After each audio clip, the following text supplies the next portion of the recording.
ماشاءاللہ تبارک اللہ، اللہ تعالیٰ مبارک فرمائے، قبول فرمائے۔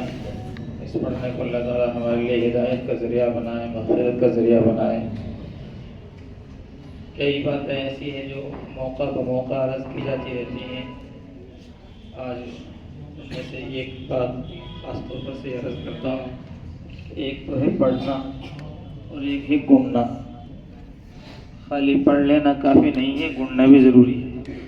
یہ ایک مرحلہ ہے جس سے اللہ نے ہم کو گزار دیا، اللہ نے توفیق دی، اور اللہ تبارک و تعالیٰ نے اس سینے کو قرآن کریم کے لیے منتخب فرما لیا۔ اس پر اللہ کا لاکھ لاکھ شکر ہے۔ ہم کو چاہیے کہ ہم کم از کم 2 رکعت نماز صلاۃ الشکر پڑھیں اور اللہ کا شکر ادا کریں کہ اللہ تعالیٰ نے اس نعمت سے نوازا۔ گننے کا تعلق جہاں آگے بڑھنے سے ہے وہاں نیک صحبت سے بھی ہے۔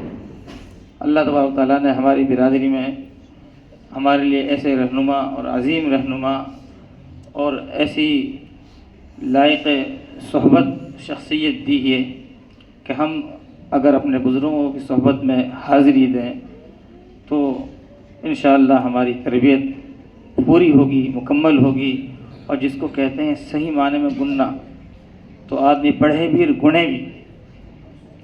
حضرت کے یہاں الحمدللہ جمعہ میں صبح فجر کے بعد باقاعدہ مجلس ہوتی ہے۔ قرآن پاک میں کیا لکھ رہا ہے خالی حافظ اس کو نہیں سمجھتا، اس کے پاس پورا خزانہ ہے قرآن کا، لیکن جب نیک لوگوں کی صحبت میں بیٹھے گا، اپنے بزرگوں کی صحبت میں حاضری دے گا، تو اس کو معلوم ہوگا قرآن پاک میں کیا لکھا ہے، کیا جواہر اور کیا ہیرے قرآن پاک میں ہمارے سامنے موجود ہیں جو ہماری آنکھوں سے اوجھل ہیں۔ اس لیے ہمیں بحیثیت مسلمان ہونے کے اور بحیثیت پڑوس ہونے کے اور بحیثیت برادری کے بھی ہمیں اس کی قدر کرنی چاہیے۔ ہمیں چاہیے کہ ہم حضرت کی قدر کریں، حضرت کی صحبت میں پہنچیں اور اپنے لیے رہنما اصول حاصل کریں۔ اللہ تعالیٰ مجھے بھی عمل کی توفیق عطا فرمائے۔ ایک بات میں کہا کرتا ہوں، مجھ سے بہت سے لوگ اب تو بہت تقاضا کرتے ہیں کہ آپ سند بناؤ صاحب، جو بچہ حافظ ہو کو سند دیں۔ تو میں کہا کرتا ہوں بھئی ہماری سند تو یہ ہے کہ بھئی نمبر 1 تو قرآن یاد کر کر قرآن سناتا رہے، نمبر 2 اس کی وضع قطع صحیح رہے، اور نمبر 3 وہ نمازوں کو پابند رہے، نمبر 4 جو ڈریس ہم نے دی ہے نا جی اس ڈریس پر رہے۔ ہوتا کیا جب تک مدرسے میں جب تک بادل ناخواستہ آدمی یہ ڈریس پہنتا ہے کلیدار کرتے پاجامہ، اور جب آزاد ہو جاتا ہے یہ سمجھتا ہے کہ اب ہمارے اوپر نہ تو ڈنڈا چلے گا، نہ کوئی نصیحت چلے گی، نہ ہم کسی کے ماتحت ہیں۔ تو پھر ان چیزوں کو چھوڑنے کی وجہ سے یہ ہوتا ہے کہ پھر وہ ایک لمبا عرصہ جس لباس میں رہا وہ لباس ہی بدل گیا۔